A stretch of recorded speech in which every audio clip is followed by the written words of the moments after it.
the clearer your mind becomes, the less you belong to the noise. Inspired by Schopenhauer, have you ever felt that the more you understand the world, the harder it becomes to belong to it? It starts quietly. You begin to notice what others miss.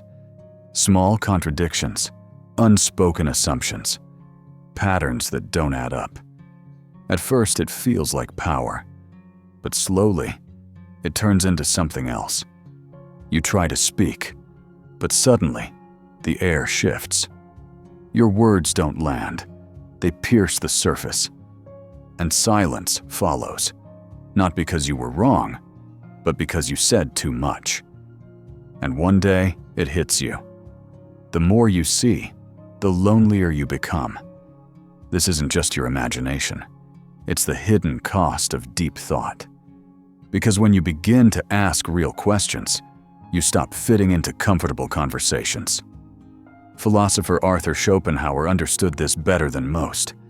He believed intelligence wasn't a gift, but a curse. Not because it fails, but because it threatens. It exposes truths others would rather not face. While most people seek comfort, approval, and distraction, the deep thinker seeks truth, even when it hurts. And that's why society doesn't just ignore deep thinkers. It fears them. Not because they're arrogant, but because their clarity is confrontational. They become a mirror, and most people don't want to look. So if truth isolates and clarity disturbs, what does that say about the world we live in? Let's go deeper. Part 1. Society versus the deep thinker. Deep thinkers don't just bring new ideas into the world. They hold up a mirror. And most people don't like what they see. This is the essence of what psychologists call the mirror effect. When someone enters a room with deep insight, sharp awareness, and piercing clarity, they don't trend. They don't entertain. They demand reflection. And reflection doesn't sell. Their presence alone becomes a challenge. Why? Because raw intelligence doesn't just share knowledge. It forces people to confront what they've avoided. It confronts the room with a silent question. Why haven't you thought more deeply about this? And that's threatening, not to the body, but to the ego, the fragile self-image that most people spend their lives protecting. Unlike strength or wealth, which we admire or envy from a distance, intellectual superiority cuts close to identity. It forces a confrontation. Am I as smart as I thought I was? And for many, that's unbearable. This is why intelligence doesn't always inspire. It intimidates. Not because it attacks, but because it reveals. Take a look at history. Socrates didn't lead revolts. He didn't demand power. All he did was ask questions. Yet those questions were so disruptive to the status quo that he was sentenced to death, not for violence, but for corrupting minds. Galileo used a telescope. He dared to look beyond tradition and saw a truth no one wanted to accept, that the Earth wasn't the center of the universe. He was condemned, silenced, and put under house arrest for seeing too much. Tesla envisioned a future of free, unlimited energy. But in a world built on profit and control, that vision was dangerous. So his funding disappeared, his name was buried, and his inventions were stolen. But this rejection of deep thinkers isn't just ancient history. In modern times, whistleblowers, people who expose hidden truths in governments, corporations, and institutions, face similar backlash. They are called traitors, lunatics, or conspiracists. Not because they're wrong, but because their truths make people deeply uncomfortable. You see, intelligence disrupts social equilibrium. Every group, from small cliques to entire civilizations, runs on shared illusions. And the deep thinker, they shatter the silent contract everyone unconsciously agreed to. and no one forgives that easily. Which makes them dangerous, not by force, but by perception. In a world that values fitting in, those who see too clearly often find themselves pushed to the edges, not because they failed, but because they refused to play the game blind. And that's just the beginning. To truly understand why society resists intelligence, we need to look inside the mind, at the fear it triggers, and how evolution has wired us to avoid discomfort, not embrace truth. Part 2. Psychology of Rejection. Why we push intellectuals away. To understand why society often resists deep thinkers, we need to look beyond culture and into evolution. The human brain did not evolve to seek truth. It evolved to survive, to belong, to stay within the tribe. Because for most of history, being exiled meant death. Our ancestors didn't need abstract ideas to survive. They needed cohesion, agreement, harmony, and above all, acceptance. This is why our brains are wired to prioritize social approval over intellectual discovery. And it's why, even today, people instinctively resist those who think too much or ask too many questions. At the center of this reaction is the amygdala, the part of the brain responsible for detecting threats. When someone physically threatens you, your amygdala fires. But here's what modern neuroscience has revealed. When you feel intellectually outmatched, the amygdala activates in the same way. A deep thinker doesn't need to raise their voice. Their ideas alone can trigger a primal fear response, not because they intend harm, but because they destabilize the mental order people rely on to feel safe. Imagine a graph. As wisdom increases, so does discomfort. Let's call it the wisdom-discomfort curve, where too much truth becomes social poison. At first, a small truth might spark curiosity. But go deeper, question core beliefs, expose illusions, dismantle comfortable assumptions. And you hit a wall. The discomfort rises. The defense mechanisms activate. The thinker is rejected. And it's not just theory. A 2021 study at Stanford University revealed that in one-on-one interactions, people feel less threatened by intelligent individuals. But in group settings, that threat response spikes. Why? Because in groups, we're no longer just reacting to ideas. We're comparing ourselves to how others perceive us. Suddenly, it's not just about what was said. It's about status, reputation, social hierarchy. This explains why so many intelligent, introverted employees are ignored in meetings. While louder, more confident voices dominate the room, even if they say less of value. It's not about content. It's about perception and emotional comfort. In the modern workplace, this plays out every day. The quiet genius proposes a breakthrough idea, but it's met with silence. Meanwhile, the charismatic manager presents a recycled thought with flair and receives applause. Why? Because people respond more to certainty than to depth, more to emotional ease than intellectual challenge. And so, the thinker learns to stay quiet, to hold back, not because they doubt their own mind, but because they understand the cost of speaking it. The human psyche is built for equilibrium, not evolution. And that's the paradox. The more someone seeks truth, the more they are perceived as a threat. But the thinker's role has never been about comfort. It's about clarity.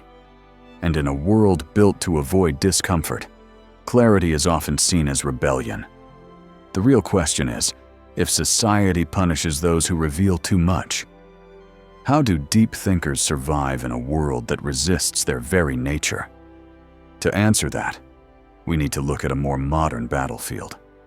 One shaped not by tribes, but by algorithms, trends, and attention spans. The digital world, and how it's quietly pushing intelligence further to the margins. Part 3. The digital paradox: intelligence in the age of algorithms. In the past, deep thinkers were isolated by geography, class, or culture. Today, they're isolated by something far more invisible: algorithms. We live in the age of infinite information. But paradoxically, the more connected we become, the more shallow the discourse gets. And it's not because people are less intelligent. It's because the system isn't built for intelligence. Social media doesn't reward depth. It rewards speed, simplicity, and emotional intensity. Studies show that emotionally charged content, anger, outrage, humor, sensationalism, spreads far faster than thoughtful, nuanced ideas. The algorithm is designed for engagement, not enlightenment. So if you post a 2-minute rant filled with drama, it gets boosted. If you post a 20-minute breakdown of a complex philosophical idea, it gets buried. It's not about quality. It's about click potential. Take this for example. An AI can now generate an endless stream of clickbait headlines, simplified opinions, or visually catchy misinformation, all within seconds. But it takes a human thinker hours, days, or even years to refine a single deep idea into something meaningful.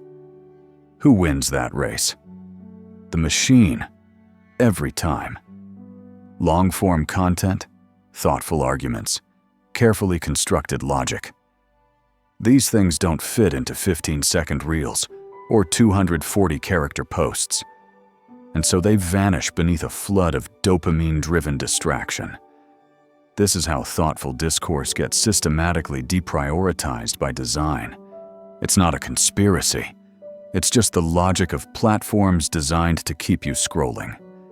Even philosophy, once the domain of contemplation, has been turned into content. Nietzsche becomes a meme. Schopenhauer is reduced to a quote on a black background. Stoicism is simplified into a one-liner. Don't care, stay strong. The memification of philosophy distorts deep ideas. It strips them of their struggle and contradiction, turning lifetimes of thought into slogans that fit neatly between scrolls. And while that might seem harmless, it has a cost. We begin to think we understand ideas we've only skimmed. Confidence replaces competence. Noise drowns nuance. And in the scroll-addicted mind, speed trumps substance. And in that environment, the deep thinker becomes invisible. Not because their ideas are wrong, but because they don't fit. They don't spark outrage. They rupture the shared dream that holds the group together. They require attention, and attention is the rarest currency in the digital world. So what does this mean?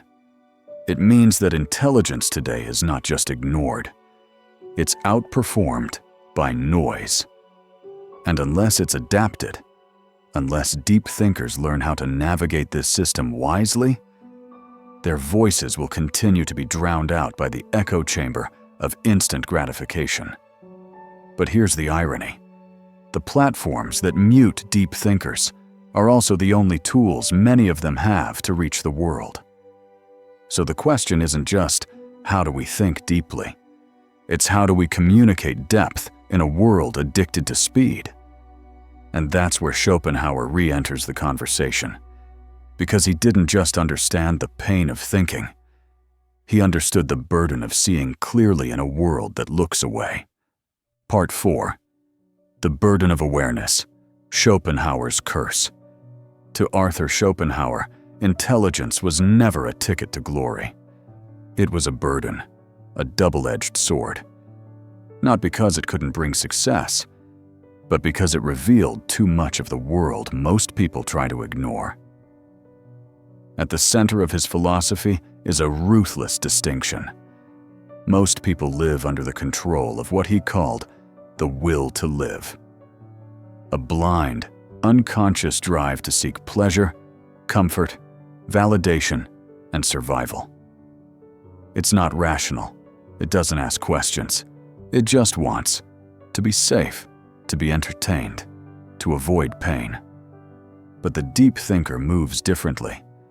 They are governed by the will to truth, an unrelenting force that compels them to uncover reality, even when it leads to discomfort, even when it costs them belonging. And truth, real, unfiltered truth, is not gentle. It doesn't pat you on the back or offer you comforting stories. It strips away the illusions. It leaves you exposed, alone, awake. The thinker walks into the cave of existence carrying a torch. That torch is intelligence. It illuminates what lies beneath the falsehoods, the contradictions, the quiet cruelty of the systems we live in. But with that light comes isolation. Because the further you walk, the more people fall away behind you. Most people aren't ready to go that deep. They want meaning, yes, but a manageable, comfortable kind of meaning. They want a world that is predictable, where beliefs remain unchallenged, where the game is played as expected. Schopenhauer knew this firsthand.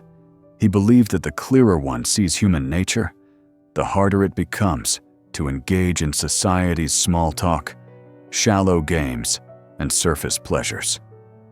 To him, most social interactions were built on a web of polite dishonesty. And deep thinkers, who value truth over performance, find it difficult to play along. Other philosophers understood this weight too. Blaise Pascal once wrote that all of humanity's problems stem from man's inability to sit quietly in a room alone. Because solitude demands thought, and thought often leads to confrontation with uncomfortable truths. Franz Kafka was consumed by the absurdity of modern life. His stories echoed the anxiety of someone who saw the mechanical, meaningless motions of society too clearly. And Simone Weil, who merged mysticism with raw political insight, believed that suffering and awareness were intertwined. To see reality as it is, she said, was to feel its pain fully. It is not sadness that isolates the thinker. It is clarity. Clarity removes the masks, not with force, but with light. And not everyone is ready to see their reflection. It makes the artificial rituals of success, fame, and social approval feel empty. And the more you understand, the less you can pretend not to know. Where others find joy in distraction, the thinker sees a deeper void beneath the noise. Where others chase ambition, the thinker wonders whether the race leads anywhere at all.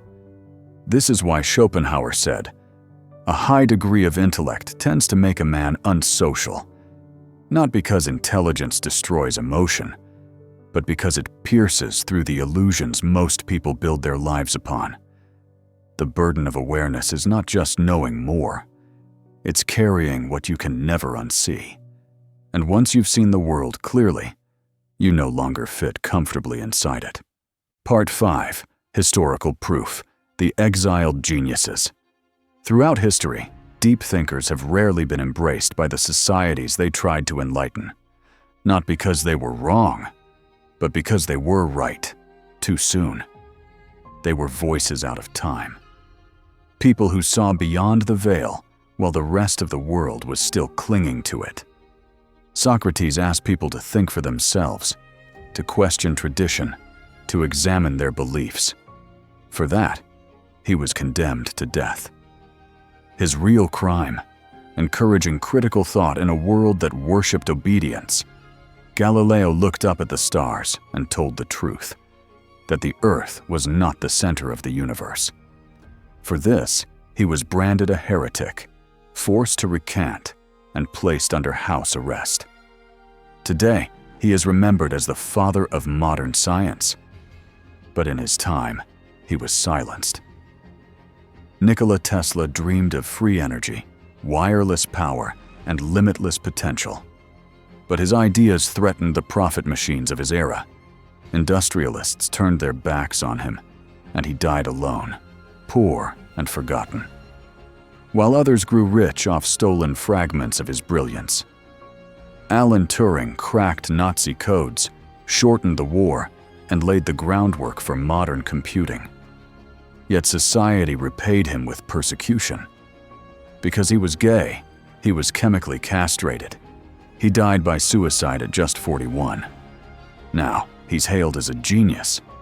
But when he was alive, he was treated as disposable. And this pattern repeats. Alan Watts, a philosopher who brought Eastern wisdom to the West, was dismissed as a fringe thinker in his lifetime, only to be widely quoted and celebrated decades later. Buckminster Fuller, a visionary architect and systems theorist, was often seen as eccentric, until the world realized he had mapped out the future of sustainability before it was fashionable. Rachel Carson, whose book Silent Spring exposed the devastating effects of pesticides, was mocked and vilified by industry leaders. They called her hysterical, unscientific. Today, she's recognized as the mother of the modern environmental movement. What all of these thinkers shared was not just brilliance, but the burden of early vision. They saw clearly in a world that wasn't ready. And for that, they were rejected, ignored, or punished. Society has a pattern. It fears the truth when it's raw, and only celebrates it once it's been sanitized by time. We build monuments for the same minds we once locked away. We celebrate what we couldn't tolerate. We quote those we once silenced. We teach the theories of those we once called insane. Because truth rarely arrives at a convenient time. It arrives when it must. And the world resists until it no longer can. This is the tragic beauty of deep thought. It is often recognized only in hindsight. And by the time the world is ready, the thinker is gone. So if you've ever felt misunderstood for your ideas, if your questions were too heavy, your clarity too sharp, your vision too early, you are not alone. You stand in a long line of exiled geniuses, voices out of time, who saw the future before the world was ready to open its eyes. But just because the world doesn't understand you now, doesn't mean you're wrong. It might just mean you're ahead. How to think deeply and stay sane. So, what do you do when your mind sees what others refuse to? When your clarity feels like a curse, not a gift? Arthur Schopenhauer offered a powerful answer. Don't run from solitude. Embrace it. Use it not as a prison, but as a sanctuary. A place to read, to think, to create without noise or pretense.